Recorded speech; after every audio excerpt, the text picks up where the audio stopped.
बिस्मिल्लाहिर्रहमानिर्रहीम, अस्सलाम वालेकुम। प्रोग्राम न्यूज़ टॉक यशमीन जमाल के साथ मैं हूँ महा इकबाल। हुकूमत की जानिब से 26वीं आईनी तरमीम मंजूर कराने के हवाले से JUI फे की तरफ से जो बयान सामने आ रहा है, मौलाना फजलुर रहमान ने इंकशाफ किया है कि आइन में तरमीम करवाने के लिए अगर हम वोट ना देते तो फिर भी हुकूमत ये तरमीम पार्लियामेंट से मंजूर करा लेती, क्योंकि हुकूमत की जानिब से आइनी तरमीम के लिए वोटों की खरीदो फरोख्त की गई। इस खरीदो फरोख्त के नतीजे में हुकूमत ने 11 वोट खरीदे। अगर हम वोट ना डालते तो तरमीम का बहुत गंदा ड्राफ्ट आता। मौलाना फजलुर रहमान के इस बयान के बाद 26वीं आईनी तरमीम के हवाले से हुकूमत को शदीद तनकीद का सामना है। PTI की जानिब से 26वीं आईनी तरमीम के खिलाफ वकला तहरीक के जरिए एहतजाज का इंदिया भी सामने आया था, लेकिन गुज़श्ता रोज सुप्रीम कोर्ट बार एसोसिएशन में हामिद खान ग्रुप की नाकामी के बाद PTI वकला तहरीक के हवाले से तज़ब्ज़ुब का शिकार नजर आती है, क्योंकि सुप्रीम कोर्ट बार के इलेक्शंस में आसमा जहांगीर ग्रुप की कामयाबी के बाद नौ मुंतखब सदर मियां रऊफ अता ने कहा है कि आइन में तरमीम का इख्तियार सिर्फ और सिर्फ पार्लियामेंट के पास है और पार्लियामेंट को पूरा इख्तियार है कि वो आइन में तरमीम करे। नौ मुंतखब सदर का यह बयान वाज़ेह करता है कि वकला तहरीक शुरू होने से पहले ही खत्म हो गई है। पैनल में आज मेरे साथ मौजूद हैं पाकिस्तान तहरीक इंसाफ से होंगे नईम हैदर पंजूथा साहब, JUI फे से मुझे ज्वाइन करेंगे ख्वाजा मुदस्सिर तौसीफ साहब, और पाकिस्तान मुस्लिम लीग नून से मुझे ज्वाइन करेंगे डॉक्टर जुल्फिकार भट्टी साहब। तो ख्वाजा साहब, पहले मेरा सवाल आपसे होगा, उन हालात में जब हम ये आवाज़ें सुन रहे हैं कि हुकूमत की तरफ से 27वीं आईनी तरमीम लाने की कोशिश हो रही है, तो मौलाना साहब की तरफ से ये बयान सामने आ रहा है कि 26वीं आईनी तरमीम के लिए हुकूमत ने 11 वोटों की खरीदारी की थी। तो ये गालिबन 11 वोट वही है, 11 अरकान वही हैं जिनका तस्करा किया जा रहा है बार बार पाकिस्तान तहरीक इंसाफ से ताल्लुक़ रखने वाले। और दूसरी बात यह है कि 27वीं आईनी तरमीम को लेकर अब JUI फे की क्या हिकमत अमली होगी? आप उसकी मुखालिफत करेंगे या फिर हिमायत में जाएंगे? बिस्मिल्लाहिर्रहमानिर्रहीम। मैं आपकी खिदमत में ये अर्ज़ कर दूं कि ये जो 26वीं तरमीम हुई है, ये बड़ा क्रिस्टल क्लियर पैगाम था पाकिस्तान के लोगों के लिए और पाकिस्तान के 25 करोड़ लोगों को। एक TV प्रोग्राम में मैंने पहले भी अर्ज़ की थी कि मौलाना जो भी फैसला करेंगे वो पाकिस्तान के लोगों की तर्जमानी होगा और पाकिस्तान के लोगों की उमंगों के मुताबिक होगा। और जिस तरीके से 26वीं तरमीम का उन्होंने कंसेंसस बिल्टअप किया among the all political parties in the parliament, कि उसमें PMLN को भी ऑन बोर्ड लिया, पीपल्स पार्टी को भी ऑन बोर्ड लिया और PTI को भी ऑन बोर्ड लिया, और उसके अलावा हुकूमत की इत्तेहादी जमातों को और अपोजिशन की इत्तेहादी जमातों को। और अभी तक तो 26वीं तरमीम जो है ना, वो पाकिस्तान के लोगों के लिए उसके असरात अभी आना बाकी हैं। तो एक नया शोशा छोड़ दिया गया 27वीं तरमीम का। एक तो बात तयशुदा ये है कि कोई भी चीज़ ज़्यादा देर पा साबित नहीं होती जिसमें लोगों के वोटों की ख़रीदारी हो। दूसरी बात यह है कि ये जो 27वीं तरमीम की बात है, तो इस पे कायदे जमीयत ने बड़ा क्रिस्टल क्लियर पैगाम दे दिया है कि हम किसी भी उस अमेंडमेंट का हिस्सा नहीं बनेंगे जो पाकिस्तान के लोगों की ख्वाहिशात के मुताबिक नहीं होगी। और अभी 27वीं तरमीम का सिर्फ शोशा ही है, अभी तक इसके कोई संजीदा और कोई सॉलिड बात किसी पॉलिटिकल पार्टीज़ के सामने टेबल नहीं की गई। जी ठीक है। नईम हैदर साहब, अगर हुकूमत की तरफ से, जैसे कि राना सनाउल्लाह साहब भी इस बात का तज़किरा कर चुके हैं और बैरिस्टर अकील मलिक भी कह चुके हैं कि 27वीं आईनी तरमीम की तरफ भी हम जाएंगे, और बार बार ये आवाज़ें भी आ रही हैं कि हो सकता है हमें वो मकासद हासिल नहीं हुए जो हम 26वीं आईनी तरमीम के जरिए मकासद हासिल करना चाहते थे। अगर गवर्नमेंट की तरफ से दोबारा 27वीं आईनी तरमीम की कोशिश की जाती है तो फिर PTI की क्या स्ट्रेटेजी होगी, और आपको क्या लगता है कि क्यों हुकूमत को तरमीम पर तरमीम लाने की ज़रूरत पड़ रही है? देखिए, बहुत शुक्रिया, आपने मौका दिया। पहली बात तो ये है कि हुकूमत जो है वो इस वक्त ये चाहती है, बल्कि हुकूमत क्या, पीछे जो उनके हैंडलर है जिन्होंने इनको जितवाया उनकी माँ के ऊपर ये चाहते हैं कि इस मुल्क की जो आवाम है इसको महकूम बनाया, गुलाम रखा जाए। वो करने के लिए वो हर हद तक जाएंगे, चाहे वो 26वीं आईनी तरमीम हो, चाहे वो बढ़ रहे हो 27वीं आईनी तरमीम के लिए, या 28वीं या 29 या 30 या किसी हद तक भी वो जाएंगे। जहां तक बात है इस मुल्क की अवाम की, तो अवाम अपना फैसला दे चुकी है, 8 फरवरी को भी दे चुकी है। अवाम अपना फैसला इस अमेंडमेंट के ऊपर भी दे चुकी है। अवाम ने इसे मुकम्मल तौर पर मुस्तरद किया है। जहां तक जुडिशरी की बात है तो जुडिशरी भी इसके ऊपर दे चुकी है। जहां पर बात है वकला की, तो वकला भी मुकम्मल तौर पर इसे मुस्तरद कर चुके हैं। कुछ जो बार के रिप्रेजेंटेटिव्स हैं वो ये नहीं कहा जा सकता कि उनकी राय को आप मुकद्दम करार देते हुए कहें कि वकला उस तरफ रहे हैं। आम वकला जो हैं वो बिल्कुल इसे सपोर्ट नहीं करते। पाकिस्तान का हर शहरी इसे मुस्तरद कर चुका है। जिनको आवाम ने वोट दिया है वो मुस्तरद कर चुके हैं, तो फिर इस सारी तरमीम के अंदर अगर कोई रिजल्ट निकलता है तो वो यही है कि उन्होंने एक धौंस जबर के जरिए, एक धांधली के जरिए, एक है वो लोगों को हरासा करके लोगों को रिश्वत दे। तो कि मौलाना साहब भी अपनी बात के अंदर कहा कि अगर हम 8 लोग शामिल ना भी होते तो उनके पास नंबर पूरे थे और हमें इसलिए फिर जो है साथ बैठना पड़ा और 56 से हम उसे 22 के ऊपर लेकर आए, 56 से लेकर आए। तो वो उनकी जो उन्होंने बात बताई है, वो उन्होंने बात इसी कॉन्टेस्ट के अंदर बताई है कि अगर हम साथ ना भी देते तो उन्होंने कर लेनी थी। तो इस तरह तो अमल किया गया, यकीनन उसके अंदर झूठ था, फरेब था, इसलिए छुपा के वो सारा किया गया और इसी वजह से आगे से मुखालफत हुई। अब जहां पर रही सुप्रीम कोर्ट, ठीक है नईम हैदर साहब, कल हमने देखा कि सुप्रीम कोर्ट बार का जो इलेक्शन था उसमें हामिद खान ग्रुप को बड़ी बुरी शिकस्त का सामना करना पड़ा। अब इससे तासुर ये जा रहा है कि वुकला तंजीमों की तरफ से 26वीं आईनी तरमीम को एक्सेप्ट किया जा रहा है, उनके लिए ये तरमीम काबिल कबूल है? नहीं, देखें बात ये नहीं है। जहां तक हामिद खान साहब का मामला है, उनके ग्रुप का मामला है, तो उनका ग्रुप जो है पीटीआई ने तो सपोर्ट किया ना, और सपोर्ट भी अगर बात की जाए तो प्रॉपर उस तरह से कैंपेन अगर देखी जाए तो इतना टाइम हमें नहीं मिला, बल्कि पिछले कुछ दिनों के अंदर ही पाकिस्तान तहरीक इंसाफ ने उसके अंदर पूरा वो शायद कोऑर्डिनेशन की भी या कैंपेन की भी पहले हैं। और दूसरी रीजन ये भी है कि जो मुख्तलिफ इदारे हैं उन्होंने भी अपना भरपूर रोल अदा किया, जो कि तमाम उम्मीदवार भी बता रहे थे कि किस तरह प्लाट को भी थ्रेट्स किए गए। प्लाटों वाला मामला, पैसा लेन देन, वो तो आपको पता ही है, चलता ही रहता है। तो अब पाकिस्तान के अंदर जितने भी इलेक्शंस हैं वो साफ शफाफ नहीं रह गए, चाहे वो किसी से जबर से लिया जाए वोट, चाहे वो धांधली करके उस बैलेट बॉक्स के अंदर। अच्छा नहीं हैदर साहब, आप इस बात को समझते नहीं है, ये बात नहीं मानते कि ठीक है आपके पास टाइम नहीं था, आपको टाइम नहीं मिला कैंपेन चलाने के लिए, कम वक्त था, लेकिन अगर हम वुकला की बात करें जो कल का रिजल्ट सामने आया उसके ये लग रहा है ना कि वुकला तो मान गए इस आईनी तरमीम को लेकर, वो तो अब हिमायत में चले गए हैं। नहीं, बिल्कुल हिमायत में नहीं गए। सुप्रीम कोर्ट के इलेक्शन के अंदर अगर सदर जो है वो दूसरे ग्रुप से जीता है तो उसका मतलब ये नहीं है कि लोग जो हैं वो मान गए हैं। जहां तक वकीलों की बात है तो वकील चैम्बर टू चैम्बर भी उनके पर्सनल तल्लुकात भी होते हैं, तो वकील पार्टियों से हटकर शख्सियत को वोट देते हैं कि एक बंदा हमारे इदारे के लिए या ग्रुप जो है वो वकला के लिए क्या काम कर रहा है, या उनके इंटरेस्ट अपने अपने होते हैं, तो वो उस चीज को देखते हैं ओवरऑल। वकला इस चीज को नहीं देखते। उन्होंने सुप्रीम कोर्ट के अंदर वोट इसलिए जो है वो हामिद खान को देना था क्योंकि ये अमेंडमेंट्स के मुखालिफ है, नहीं, उधर एक अलग लोग की वकला की अपनी एक थिंकिंग होती है जिसको देखते हुए वकला वोट देते हैं। ठीक है, जुल्फिकार भट्टी साहब ने भी हमें ज्वाइन कर लिया है। जुल्फिकार साहब, मौलाना साहब की तरफ से जो बयान सामने आया 26वीं आईनी तरमीम को लेकर, वो कह रहे हैं कि हुकूमत ने 11 अरकान खरीदे थे, तो वाकई हुकूमत की तरफ से वही खरीदो फरोख्त हुई जो हॉर्स ट्रेडिंग का तासुर था, फिर हुकूमत ने उसी से कामयाबी हासिल की? देखें, पहली बात तो है कि हम मौलाना साहब के बहुत मशकूर हैं। मौलाना फजल रहमान के उनके तावन से और उनके मेहरबानी से ये जो 26 तरमीम है ये मंजूर हुई थी। तो मैं समझता हूँ कि आप देख लें कि जो सेनेट में 2 वोट आए हैं और इसके बाद आपके कौमी असम्बली में जो 4 वोट 5 हुए हैं वो सारे के सारे आज़ाद थे वो कौमी असम्बली में। तो लिहाजा देखें, लोगों ने अपना वोट कास्ट किया है अपने ज़मीर के मुताबिक, तो इसमें खुदा न खास्ता किसी किस्म की कोई ख़रीदो फरोख्त नहीं है, ना किसी किस्म का कोई किसी पे प्रेशर है।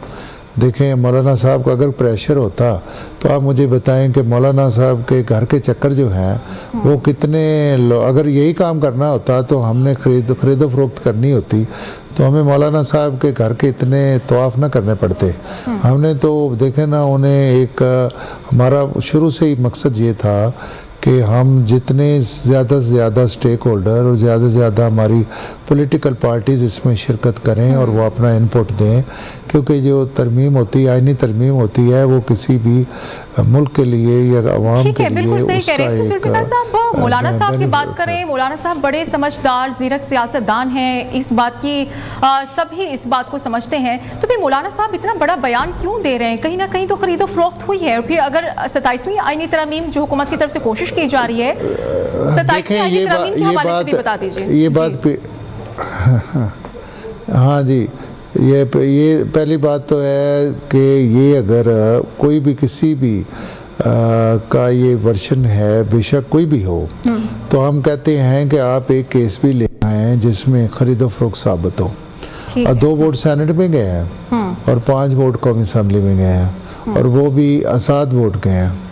तो ये मैंगल ग्रुप के गए हैं, तो उसमें जो देखें कानून के मुताबिक अगर आपकी अक्सरियती आपके पार्लियामेंटेरियन जो हैं वो अक्सरियत जो है वो अपना वोट कास्ट करना चाहे तो उस पे 63A की जो शिक है वो भी उस पे लागू नहीं होती। तो सारा जो प्रोसेस है वो अल्लाह ताला के फजलो करम से कानूनी हुआ है, आईनी हुआ है। ठीक है जुल्फिकार साहब, किसी जगह पे 27वीं आईनी तरमीम को लेकर हमें क्या बताएंगे, क्योंकि बड़ी चहमगोइयां हो रही हैं कि हुकूमत की तरफ से 27वीं तरमीम भी लेकर आने की कोशिश हो रही है, लेकिन मौलाना साहब की बात करें, मौलाना साहब ने बड़ा डट कर कहा है कि किसी का बाप भी नहीं लेकर आएगा 27वीं आईनी तरमीम। देखें, पहली बात तो ये है कि आईनी तरमीम जो है फ़िलहाल इसका कोई एक वैसे ही एक सोशल मीडिया पे या एक मीडिया का एक प्रोपेगेंडा है और लोगों के खदशात हैं। किसी किस्म की 27वीं तरमीम नहीं आ रही, सिर्फ इसमें ये हो रहा है कि एक सिंपल मेजॉरिटी के साथ एक लेजिस्लेशन हो रही है, जिस लेजिस्लेशन में हम जो है वो सुप्रीम कोर्ट में जजेस की तादाद को बढ़ाएंगे और उसके कुछ जो जुडिशली के जो रूल रेगुलेशन है जो आवाम को जल्दी इंसाफ मुहैया करने के लिए जो उसके कुछ अक़दामात हैं उन पे लेजिस्लेशन होगी। उसमें देखें ना आप कितनी पेंडेंसी पड़ी है, वो मौजूदा जजेस जो हैं वो उस पेंडेंसी को नहीं ख़त्म कर सकते। लोगों के कितने फॉर ईयर्स लोगों के केस सुप्रीम कोर्ट में पड़े हैं और इसी तरीके से मुतअद्दिद अदालतों में भी पड़े हैं। चलें जी, ठीक है। नईम हैदर साहब, पाकिस्तान तहरीक इंसाफ की तरफ से जो ये रवैया सामने आ रहा है, चीफ जस्टिस जो रह चुके हैं काजी फाइज ईसा साहब के साथ हमने देखा कि बड़ी हूटिंग की गई, उनकी अहलिया भी साथ थी, उनकी फैमिली भी गालिबन उनके साथ थी। तो ये जो तमाम तरह सूरत हाल पैदा हो रही है, बार बार हुकूमती वज़रा की तरफ से कहा जा रहा है कि पीटीआई का मंशूर ही यही है कि वो जहाँ भी जाए इंतशार फैलाते हैं। आप कंडेम करेंगे ये जो सब कुछ हुआ? बिल्कुल कंडेम नहीं करेंगे जी। अच्छा, बिल्कुल हमारा हक है और जगह पर ये मनहूस शक्लें नजर आएंगी वहाँ पर लोग आप देखेंगे कि वहाँ एहतजाज भी करेंगे, आवाज भी बुलंद करेंगे और उनको याद करवाएंगे कि आप पाकिस्तान के अंदर सबसे बड़ी कुर्सी के ऊपर बैठे हुए थे, जो आपका फर्ज था वो आपने नहीं किया, जो आपको हक अदा करना चाहिए था नहीं किया। चाहे वो इलेक्शन के अंदर डाका डाला गया हो, आप खामोश थे। चाहे आरओस जो लगाए गए हों वो इंतजामिया से हों, आप खामोश थे। चाहे वो एक निशान छीन लिया गया हो, आपने उसके ऊपर आज़ाद उम्मीदवार करने के बावजूद आपने कोई एक्शन नहीं लिया कि इलेक्शन कमीशन गलत फैसले की तशरीह कर रहा है। चाहे वो 9 मई का मामला हो, उसके ऊपर आपने जुडिशल कमीशन नहीं बनाया। चाहे वो 63A के ऊपर फैसला देकर फ्लोर क्रॉसिंग को जायज कर देना, आप उसके ऊपर बिल्कुल आपने जो है पूरा रोल अदा किया ताकि वो जो अमेंडमेंट्स हैं वो हो जाएं। इसके अगर आप चार दीवारी के जो तकद्दस पामाल किया गया है, छापे मारे गए हैं, लोगों से प्रेस कॉन्फ्रेंस करवाई गई है, अगवाकारियां की गई हैं, आप देख लें तो कल एक जो एजाज चौधरी साहब हैं और उसके साथ हाजी इम्तियाज हैं, हमारे MNA हैं मंडी भावलदीन से, उनकी एहलिया ने यानी उनकी भाभी ने, एजाज चौधरी की एहलिया ने एक प्रेस टॉक की है जिसके अंदर उसने बताया है कि किस तरह नामालूम हमारे घर में आए, हमारे बच्चों के साथ किया, हमारे मुलाजमीन को पाइपों के साथ मारते रहे, एक बुजुर्ग नौकर को नंगा किया गया है और उन्होंने बताया कि मुझे वहां घसीट कर सीढ़ियों से नीचे उतारा गया, मेरे पाँव में जूती नहीं, कमरे में बिठा दिया, मेरे पाँव के ऊपर पाँव रख के और मेरे हस्बैंड को कॉल करते रहे, हाजी इम्तियाज को कॉल करते रहे कि जनाब वो फोन उठाए, उसका पता ट्रेस किया जाए, किसी तरीके से उसे पकड़ा जाए। उसने तरमीम को सपोर्ट नहीं किया। तो ये जो सारा अमल अच्छा नईम साहब, आप नहीं समझते कि जमातों में, सियासी जमातों में जजेस की पसंद नापसंद का जो तासुर है उसे कुछ हद तक हमें ख़त्म करने की ज़रूरत है? अभी जो बयानबाजी चल रही है, राना सनाउल्लाह साहब की तरफ से भी ट्वीट किए जा रहे हैं, हिना परवेज साहिबा ने भी लिख दिया है कि हम इन्हें तो इस्तीफ़ा दे देना चाहिए जस्टिस मंसूर अली शाह, जस्टिस मुनीब अख्तर को लेकर, और फिर बार बार यही कहा जा रहा है कि अगर ये आईनी बेंच के सरबराह मुकर्रर कर दिए जाते हैं तो फिर हमारे लिए बड़ी बदकिस्मती होगी। आखिर ये चीज़ें हमें ख़त्म करने की ज़रूरत है, किसी को तो पहल करनी होगी। देखिए, जो राना सनाउल्लाह या ये बयान दे रहे हैं, क्या ये जुडिशल कमीशन के मेंबर हैं? नहीं है। तो क्यों दे रहे हैं बयान? इस वजह से दे रहे हैं, ये चाहते हैं क्यों जजेस का रास्ता जो है वो हटाया जाए, वो रास्ते से हटाए जाए, जैसे एजाजुर रहसन को या मदर साहब को जिस तरह से हटाया गया। चाहते हैं कि वो किसी तरीके से रिजाइन कर दें और अपनी मर्जी के जजेस वहां पर बैठाए जाएं। इस वक्त इनके साथ खड़े होने वाले जजेस कम हैं, इंसाफ के साथ खड़े होने वाले ज्यादा हैं। तो वो तादाद बढ़ाने का तरीकाकार हो या अगले जजेस को हटाने का कोई अमल हो, तो किसी सूरत में नहीं समझता कि उन दोनों को इस्तीफा देना चाहिए। अपने मैदान के अंदर रहकर जंग लड़नी चाहिए, इस मुल्क की आवाम के लिए लड़नी चाहिए, इस मुल्क को इंसाफ देना चाहिए। इनको काजी फैसल साहब जैसे जज जो हैं वो मंजूर हैं, मंजूर नजर वो हैं कि काजी फैसल साहब के या ये कह रहा हूँ अमीनुद्दीन साहब जैसे जो हैं जजेस वो लगाए जाएं, ताकि इनकी मर्जी के मुताबिक फैसले हों। तो इनकी कोई इस बात की कोई मंतक नहीं है, इनको नहीं चाहिए कि ऐसी बात करना, ये बड़ी बात है, नामुनासिब बात है। इनको अपने अल्फाज वापस लेने चाहिए और राना सनाउल्लाह के साथ साथ जो वजीर दाखिला हैं उनको भी धमकियां नहीं देनी चाहिए कि पासपोर्ट कैंसिल कर दिए जाएंगे या ID कर दिया जाएगा या आपकी शरीयत जो है वो खत्म कर दी जाएगी। आजादी जो है वो आपका आईने पाकिस्तान देता है, कोई आपसे ये हक। जुल्फिकार साहब, जैसे कि नईम हैदर साहब कह रहे हैं कि ये चीज़ें नहीं होनी चाहिए कि अगर कोई एहतजाज करता है, अपनी पसंद का इजहार करता है या फिर नापसंद का इजहार करता है, तो फिर वज़ीर दाखिला मोहसिन नकवी की तरफ से जो ये अनाउंसमेंट की गई है कि काजी फाइज ईसा के खिलाफ जिन लोगों ने एहतजाज किया उनकी शहरियत को कैंसिल कर दिया जाएगा, तो फिर आप इस चीज़ को कैसे दबा सकते हैं अगर कोई अपनी पसंद नापसंद का इजहार कर रहा है? तो देखें, पहली बात तो ये है कि मेरे मोअज़्ज़ज़ भाई ने ये गुफ्तगू की है, शायद उन्हें हक़ाइक़ का इल्म नहीं है। पहली बात तो ये है कि जो एक मैं समझता हूँ कि सर्टिफिकेशन का एक इन्होंने इख्तियार लिया हुआ है कि ये मुहिब वतन है, ये मुहिब वतन नहीं है, ये ईमानदार है, ये गैरत वाला है, ये बेगैरत है, ये मनहूस है, ये खुश शक्ल है। इस किस्म के अल्फाज एक साबिक़ चीफ जस्टिस के लिए बोलना कि वो मनहूस शक्ल है, तो आप इसी से अंदाज़ा लगा लें कि इनकी कितनी शाइस्ता किस्म की गुफ्तगू होती है और ये एक किस ज़ुबान से ये बात करते हैं। इन्हीं का प्रॉब्लम ही यही है कि जो देखें ना, हर एक का अपनी जमात का एक अपना मंशूर है, हर जमात का एक अपना नज़रिया है, हर जमात की अपनी लीडरशिप है, हर जमात के लोगों की या आवाम की अपनी पसंद नापसंद है। डेमोक्रेसी तो इसी को कहते हैं ना, जमहूरियत, कि आप ज़रूरी तो नहीं कि हर पाकिस्तान का शहरी जो यहाँ पैदा हुआ है वो हाजी इमरान खान साहब को समझे कि यही एक ऐसी एक शख्सियत है जिसकी वो पूजा करते रहें। तो अगर वो लोगों का नज़रिया है कि वो लोग नहीं एक इंतशार पार्टी को पसंद कर रहे, तो एक अपने नज़रिए के साथ लोग चलते हैं तो उनको नज़रिए से चलने दें। इस तरीके से तो मज़हब में भी नहीं है, हाँ, कि मज़हब में भी पाबंदी नहीं है कि अगर कोई अपना मज़हब अख्तियार करना चाह रहा है या अपने मज़हब की इबादत करता है तो उस पर रिस्ट्रिक्शंस हों। जैसे मेरे भाई चाह रहे हैं कि ये एक रिस्ट्रिक्शंस हो कि जिसकी ये पसंद है नहीं पसंद। दूसरी बात ये है कि देखें, मैंने पहले अर्ज़ किया है कि इस किस्म का कोई ऐसा इशू नहीं है। ये 2000 मैं अच्छा तो नहीं लगता, लेकिन मैं इनको थोड़ा याद कराता हूँ कि आज ये अगर एंटी एस्टेब्लिशमेंट की बात करते हैं तो 2018 का अपने इलेक्शन को देखें। मैं आपके सामने बैठा हूँ, मुझे 2018 में मैं एक मेडिकल डॉक्टर हूँ, सरगोदा से मेरा ताल्लुक़ है। आप इनको कहें कि ये ख़ुद भी वहाँ से पता करें कि मैंने सारी ज़िंदगी मच्छर नहीं मारा, तो मेरे पे 2 दहशतगर्दी के पर्चे दिए।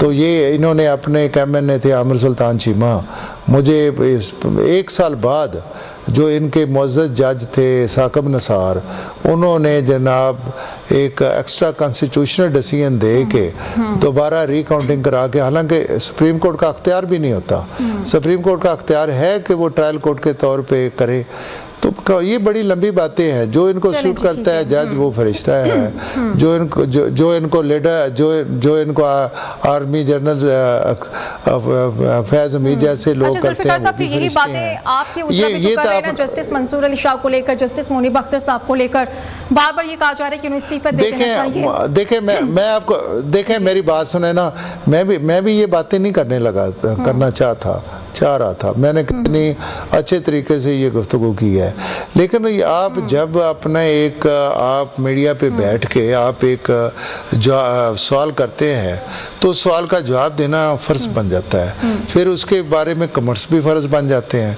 तो इन लोगों का काम है कि सारा दिन देखें ना, मुल्क माशी लिहाज से स्ट्रांग हो रहा है के साथ तस्लीम किया करें, ऐसे एक दूसरे पर बयानबाजी करने से थोड़ा सा गुरेज ही बेहतर है। नहीं, हम नहीं चाह रहे, लेकिन मैं देखें आप मेरा नाम पूछेंगे तो मैं आपको नाम तो बताऊंगा ना कि मेरा नाम क्या है, कि मैं नाम भी ना बताऊं फिर। ठीक है, अभी एक ब्रेक ले लेते हैं, ब्रेक के बाद दोबारा आएंगे।